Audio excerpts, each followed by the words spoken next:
I mean, I was living in New York. I was working 3 other jobs while being a coach. So it was rough. I wasn't quite an adult. I wasn't their parent and I wasn't their age. It was important for me to learn how to earn more money while still being able to be of service. So people always ask me, how did I get into entrepreneurship, how I got into real estate investing, and what really started this? So I figured I'm gonna make a video right now, and this is gonna be an entire docu-series going over how I got into real estate, how I got into entrepreneurship, and really what made me become Mindset Marlon. So be sure to subscribe to this page because there's gonna be a series of videos following this one video.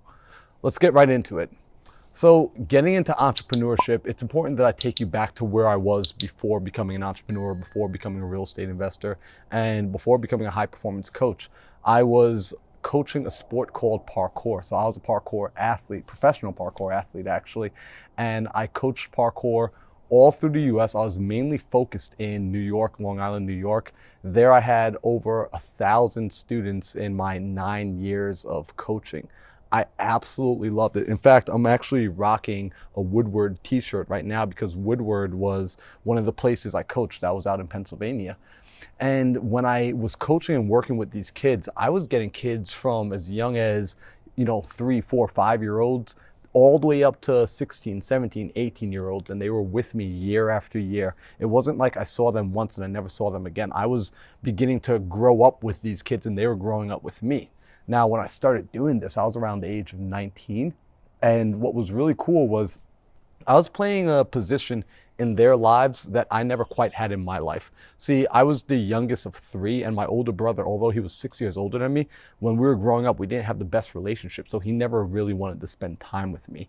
And I didn't have cousins or anything like that around me. So I was either with people my own age or adults who were 3, 4 decades older than me. So I never experienced having someone in their 20s really sit and mentor me or speak to me or just kind of give me any time and attention.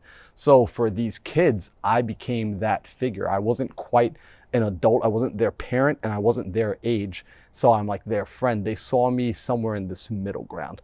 So I would have conversations with these kids and I would always ask them, because I don't like fluffy conversations, I'd have real conversations with them. I'd say hey, what do you want to do with yourself? What do you want to do with your life? It didn't matter to me if you were 9 years old or if you were 30 years old. I want to know, you're a human. What do you want to do with yourself and your life? And the answer I would always get would be, oh man, Marlon, I want to be a parkour coach. I want to be a parkour athlete. And I'm like, yeah, great. Shit. I'm ruining these kids, right? Now, here's why I say this. They were seeing me show up to work every day, loving my life. They were seeing me post on social media, absolutely just enjoying the thing I was doing. So they were watching someone who had passion about their life. And that's what they were wanting to copy. So they believed the reason I was so passionate about my life was because I was a parkour coach. Like being a parkour coach was going to provide this aha moment. But I was getting to that age in my life. I'm in my early 20s where I'm wanting a serious relationship. I'm wanting to own a home. I'm wanting to travel. And these things cost money. Unfortunately, the industry I was in, that parkour industry, just didn't provide enough financial benefit to support me. I mean, I was living in New York. I was working 3 other jobs while being a coach. So it was rough. So this began the search. See, I recognized that, look, these kids are following me and they're trying to mimic me. It's up to me now to go out and find a way. It was important for me to learn how to earn more money while still being able to be of service, while still being able to progress, while still being able to enjoy what I was doing from day to day. So this ultimately was the catalyst for me saying, I got to go figure something out. Now, I didn't know at the time that it would be real estate investing. I didn't know that it would be entrepreneurship. I just knew it had to be something else besides what I was doing. But again, I just knew it had to be something different. So this was actually one of the toughest things I ever had to do. Was I really looked at my life and I analyzed it and I understood that if I keep doing what I'm currently doing, I'm not going to get much further. And I had to make a decision to walk away from something that I loved in pursuit of something better. So I will never forget when I finally made up my mind that I was going to stop coaching parkour and stop being a parkour athlete. I went and I told my boss at the time, just hey, listen, this is, when this semester is over, when this season's over, I'm not going to be coming back. And I had to go and tell every last one of those kids and all of their families. And at this point, I had built such a deep relationship with these families. Like, it was a hard decision, but I had so much support from them. They were really just rooting me on. And what's cool is they are still rooting me on. So when I made that decision to leave, I wish I could say like I already had the next strategy planned out, and I didn't, right? Sometimes you guys are gonna know that what you're doing is not working and you know you need to move on to the next strategy. You don't know what it is. So I just started, like many of you, going to YouTube, going to Google, and I'm Googling how to make money without selling your soul, right? Like, I'm looking for everything. And I landed on a couple of things. I actually started trading stocks for a little while. Most people don't know this history about me, but I became an avid day trader. I was sitting at my computer, I was trading options. I actually got pretty good at it, and I earned a decent amount of money. But here's the funny thing about what happened. When I had stopped working at my local gymnastics gym, my local parkour facility, and stopped running my own classes, I was still at this place, Woodward, because I still loved this place. I was like, you know what, I'm gonna do one more summer.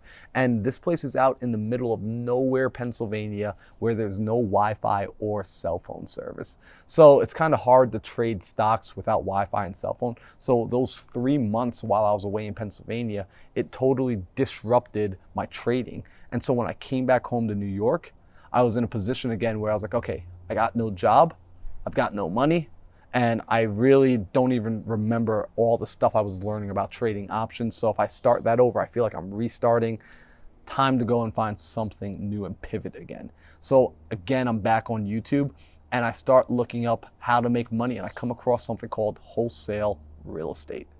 So in the next video, I'm going to explain now how that next journey happened, because the wholesale real estate route is the same thing that brought me to this current position, where you might notice I'm chilling at my current property right now. This is the Mindset Manor.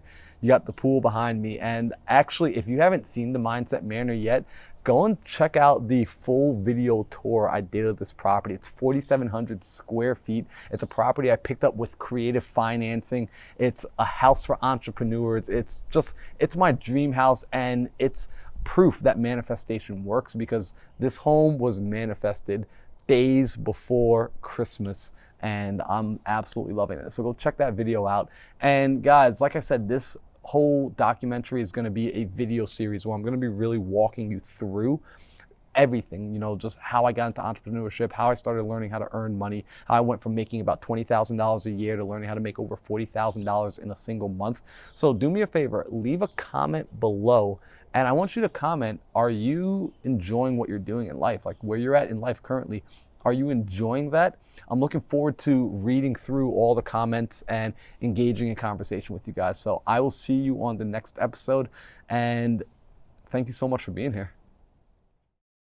Dollar mindset, steady as the flow, navigating on my time spent, letting know every week a hesitation. It's been a few years, but there's no mistake, and there's a reason I'm here.